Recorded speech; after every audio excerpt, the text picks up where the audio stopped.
Qual a origem do dinheiro? Vocês já se perguntaram sobre isso? Alguém aqui imagina de onde veio essa criação que a gente utiliza todos os dias? Qual o tempo? Quanto tempo faz? Como é que isso surgiu? Quem foi que teve essa brilhante ideia? É uma pergunta que eu comecei a me fazer há cerca de 4 anos. E é impressionante como a gente não faz a mínima ideia de onde veio algo que está nos nossos dias e que faz parte de toda a nossa vivência diária. Essa imagem ela ilustra um pouco a origem do dinheiro. Ele é tão antigo e está tão presente na vida do ser humano que a gente não consegue nem estimar uma data. Muitos pesquisadores estimam que ele talvez tenha nascido antes da escrita, que a escrita nasceu para ajudar a fazer os registros dos fluxos monetários.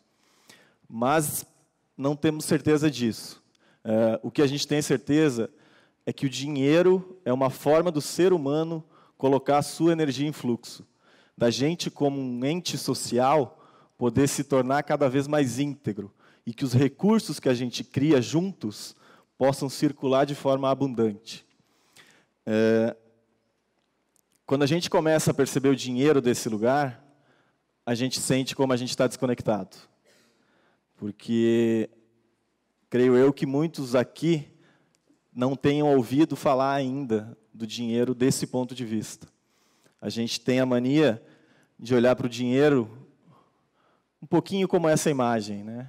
A gente vê ele dentro de um grande cofre, um grande banco central, onde a gente pode estocar aquilo que a gente precisa, para que a gente possa ter os recursos que a gente precisa para sobreviver. E é assim que o dinheiro vem se manifestando nos dias de hoje. Digamos que essa origem de tornar em fluxo os recursos do ser humano, ela foi sendo fragmentada. Assim como o conhecimento foi sendo fragmentado, assim como a nossa visão sobre a natureza foi sendo fragmentada, a nossa visão sobre o dinheiro se tornou isso. Se tornou uma visão de um grande banco central que a gente tem que cuidar só para nós. E a gente tem que estocar para a gente poder ter acesso a ele. A gente não vê ele como um fluxo e a gente não vê ele como uma forma de os nossos recursos fluírem, criando uma teia unificada. A minha jornada em olhar para o dinheiro começou com a criação feita por esse cara que é um anônimo, a gente não sabe se é um homem, se é uma mulher, se é um grupo de pessoas. É um anônimo que na internet ele circulou durante 3 anos e em 2008 ele criou o que a gente conhece por Bitcoin. Não sei se aqui muitos de vocês já ouviram falar. Quem já ouviu falar no tal do Bitcoin? Legal. A minha jornada em entender isso começou com ele.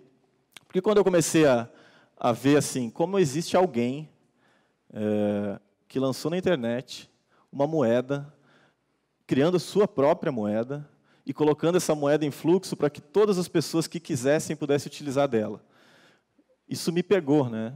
A gente está tão acostumado a simplesmente ter o dinheiro vindo do jeito tradicional, a moeda real, a única moeda que a gente usa muito, e a gente não entende a origem disso e não entende como é o processo disso acontecer.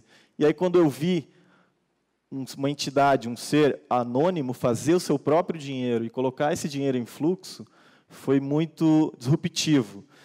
E eu comecei a explorar isso, e eu vivi algumas outras experiências onde eu passei a criar, e eu fiz processos colaborativos onde eu criei, junto de 2 grandes amigos, outras 3 moedas, e eu vivenciei isso na prática. Foi assim que eu aprendi. E é assim que eu acredito que a gente aprende, fazendo na prática e criando. Muita gente acha que o Bitcoin é só isso, né? Sobe, desce, ganha mais dinheiro, especulando, né? O dinheiro visto dessa forma. Alguns também ficam assim quando ele não está nem subindo, nem descendo, todo mundo fica triste. Mas ele vai muito além disso. E eu vou trazer um pouquinho para vocês do que eu explorei em mim, me conectando com esse olhar que o Satoshi Nakamoto trouxe quando ele criou o Bitcoin e criou as chamadas criptomoedas. E o que isso despertou em mim? Porque, na verdade, a energia do dinheiro é a nossa energia. Ela não é uma energia externa a nós. É a nossa energia que se manifesta e que é colocada no mundo. A primeira coisa, um sistema aberto e distribuído. A forma como a gente encara o dinheiro hoje, ela é extremamente escasseante. Então, a gente tem muito uma visão de criar intermediários, de criar sistemas fechados que garantam uma proteção sobre a nossa visão do dinheiro. A gente tenta impedir com que a interação aconteça. E no caso do Bitcoin, o sistema ele é completamente aberto e distribuído. Isso quer dizer o quê? Que qualquer pessoa que queira interagir com esse sistema de dinheiro, com essa moeda que foi criada, ela pode interagir, ela não precisa pedir licença para ninguém. O sistema é totalmente aberto e comum a todos. Qualquer pessoa que tenha a intenção de fazer isso pode fazer. E aí, quando eu olhei para mim, pensando nisso, foi muito paradoxal pensar como eu vejo o dinheiro em mim. Eu vejo o dinheiro em mim de uma forma aberta e distribuída? Ou eu crio estoques, eu crio proteção, eu crio maneiras de bloquear o meu fluxo do dinheiro e eu impeço com que ele possa fluir em rede com as pessoas e com os projetos que eu me relaciono? Segunda questão, a neutralidade. O sistema do Bitcoin ele é neutro. O Satoshi criou um sistema neutro. Isso quer dizer o quê? Que ele não analisa nenhum tipo de questão em relação a quem vai usar ou quem não vai usar o sistema. Qualquer um está aberto a usá-lo. Então, não tem julgamento dentro desse sistema. Ele é completamente neutro. Para que ele seja neutro, então, ninguém é o juiz disso. Cada um é o juiz de si mesmo. O nosso sistema de dinheiro atual ele é extremamente bloqueado, né? Ele tem juízes e pessoas que bloqueiam o seu processo de acesso. Ele não tem uma neutralidade. Mas, olhando para nós mesmos, a coisa fica ainda mais profunda. Qual é o nosso olhar sobre isso, né? A gente consegue ter uma neutralidade em relação a como a gente lida, ou as emoções que se manifestam quando a gente está mexendo com essa energia do dinheiro são completamente egóicas ou se manifestam de outras formas? A gente consegue olhar isso de um lugar neutro? A gente consegue ver essa energia fluindo com neutralidade? O terceiro ponto, os intermediários. Essa moeda flui num sistema sem intermediários. Isso quer dizer o quê? Que se eu quiser fazer um fluxo de valor com essa moeda, um fluxo monetário, entre eu e uma pessoa que está lá na China, por exemplo, eu consigo enviar isso diretamente para ela. Não tem nenhuma entidade no meio, não tem um banco central e tudo mais. Não tem nenhuma empresa, não tem nada envolvido. Então, ele criou um sistema de moeda que permite com que a moeda flua sem intermediários. A gente também tem essa grande questão. Nós gostamos de ter intermediários que garantam a segurança do nosso próprio fluxo. A gente sempre quer tirar de nós a responsabilidade. A gente gosta de tirar a responsabilidade para que a gente não assuma o nosso lugar em relação a isso. E assim que a nossa sociedade vai perdendo potência, e nós vamos perdendo potência em relação a esse fluxo. Sem censura. O sistema de dinheiro ligado ao Bitcoin ele não tem censura no sentido de que ninguém pode barrar o fluxo que acontece na rede. Como no modelo tradicional, por exemplo, você pode ter sua conta bloqueada, você pode ter um fluxo monetário que você quis realizar travado.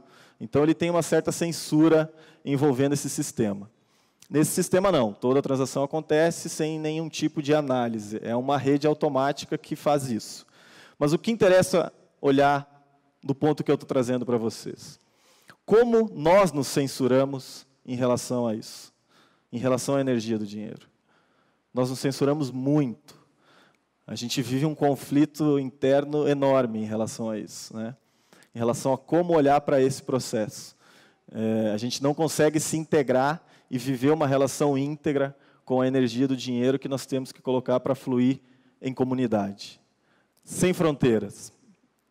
Essa é uma das grandes revoluções que vem acontecendo, na minha opinião.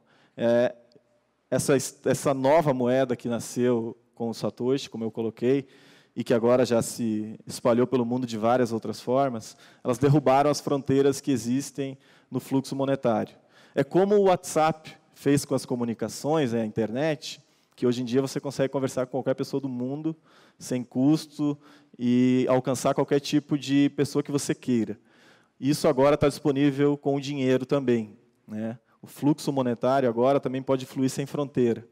É o dinheiro da internet. né? Esse dinheiro ele veio para suprir uma necessidade de enviar fluxos pela internet. Voltando a nós mesmos, que é o grande centro da conversa aqui, quantas fronteiras a gente tem em relação a isso? Quantos bloqueios nós criamos em nosso ambiente para obstruir o fluxo com medo de que esse fluxo aconteça, porque a gente acha que vai faltar se a gente derrubar essas fronteiras que existem entre nós e o outro. A gente faz isso cotidianamente. A transparência. Essa moeda criada pelo Satoshi, ela trouxe transparência completa para o sistema. Diferente do modelo que a gente vive na moeda tradicional, essa moeda ela tem todos os seus registros abertos e públicos. Qualquer um pode ver o que acontece no sistema. Mas quando a gente olha para a gente desse ponto, é como a gente pode ser transparente com nós mesmos sobre a nossa relação com o dinheiro. Que transparência que a gente tem, ou a gente simplesmente deixa isso escondido e não encara isso de frente? E foi assim que eu comecei a ver a moeda desse ponto de vista, da moeda em rede. E essa moeda em rede, ela tem alguns fenômenos interessantes acontecendo no mundo. Quando a gente começa a incorporar esse olhar, derrubando essas fronteiras, alguns fenômenos começam a acontecer. Vocês me perdoem as nomenclaturas, porque em português a gente tem uma dificuldade de tradução desses termos. Então, o clustering, esse é um movimento natural que acontece quando a rede começa a se formar.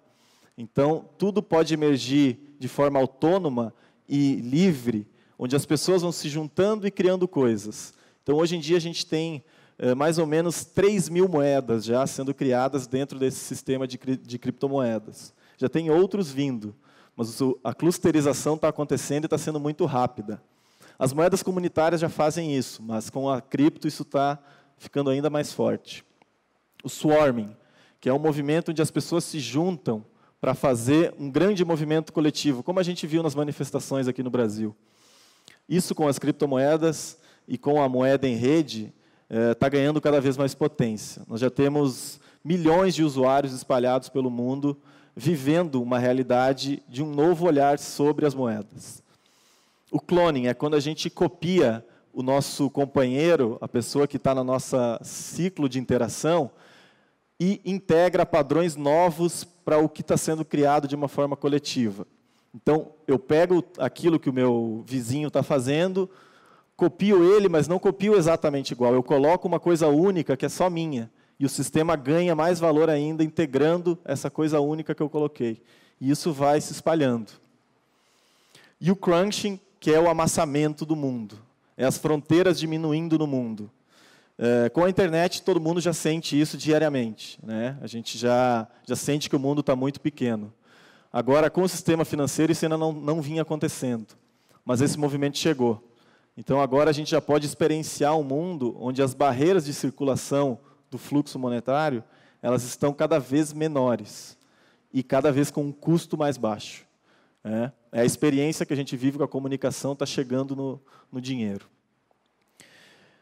Mas o que é a grande questão por trás disso? Eu acho que a gente tem que começar a ver o dinheiro não mais como a popularmente conhecida moeda corrente.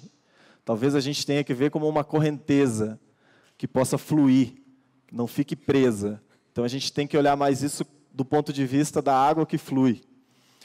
E o que pode fazer esse processo se potencializar? A gente olhar para o dinheiro como um bem comum que não tem propriedade. Ele é de todo mundo, mas, ao mesmo tempo, ele não é de propriedade de ninguém. E é assim que funciona essa moeda, e assim foram as moedas que eu experienciei. Isso é muito disruptivo. Sem processos de seleção, eliminar tudo que a gente tem em nós mesmos, a nossa ideia de que eu preciso selecionar as coisas boas para que algo aconteça, e deixar que a livre interação selecione naturalmente aquilo que precisa emergir. É derrubar todas as barreiras que separam o nosso processo interativo. E deixar com que a auto-organização e com a organização humana aconteça e possa florescer. Sem cadeia de comando e controle, ou seja, eliminar a nossa ideia de controlar o fluxo natural da vida. O fluxo ele sempre é abundante, ele não escasseia nunca. Somos nós que criamos processos onde a gente tenta controlar isso. E são esses processos que geram uma escassez sistêmica. Quando a gente se liberta do controle, a vida pode fluir através de nós. E ela pode se manifestar em todo mundo que está interagindo nesse sistema. Sem cargos padrões, principalmente em nós mesmos. Vamos eliminar todas as barreiras possíveis que a gente cria em nós, de que a gente precisa ser especialista de alguma coisa e só pode atuar em nossas especialidades. Nós temos todas as capacidades humanas para exercer tudo aquilo que a gente queira exercer. A gente pode criar tudo que a gente quiser criar. Nós não somos tolhidos a um cargo e o ser humano não é um padrão. O ser humano é algo único. E a gente tem que manifestar essa nossa unicidade para que a gente possa se libertar desses padrões. Sem caixa centralizada e orçamento centralizado. Não vamos mais centralizar a energia que a gente quer fazer fluir e estagnar esse processo. Isso vem acontecendo com o dinheiro e isso tem que acontecer com nós mesmos. A gente tem que derrubar essas barreiras que centralizam o fluxo de energia. E eliminar os processos coletivos de tomada de decisão. Isso não quer dizer que a gente vai parar de conviver em rede, de conviver de forma coletiva. Isso quer dizer que a gente pode exercer a nossa responsabilidade e atuar da forma que a gente quiser, sem precisar pedir permissão para ninguém. A gente pode tomar todas as decisões únicas que nós queremos tomar, sem precisar pedir com que o outro me autorize eu a realizar aquilo que eu quero. Integrando esses aspectos, a gente começa a olhar o mundo e a vida de um outro ponto de vista. A gente deixa essa visão mecânica, que está tão incorporada na nossa consciência, está tão incorporada no nosso olhar, sobre vários aspectos, mas em especial aqui eu estou trazendo a mensagem sobre o dinheiro, e a gente começa a ver esse fluxo em nós mesmos vindo de um outro ponto, vindo de um ponto muito mais íntegro e muito mais abundante, onde isso não flui como uma máquina, sim como um campo de energia que está fluindo através de nós. E vocês já pensaram como seria criar a sua própria moeda em rede? Muito obrigado.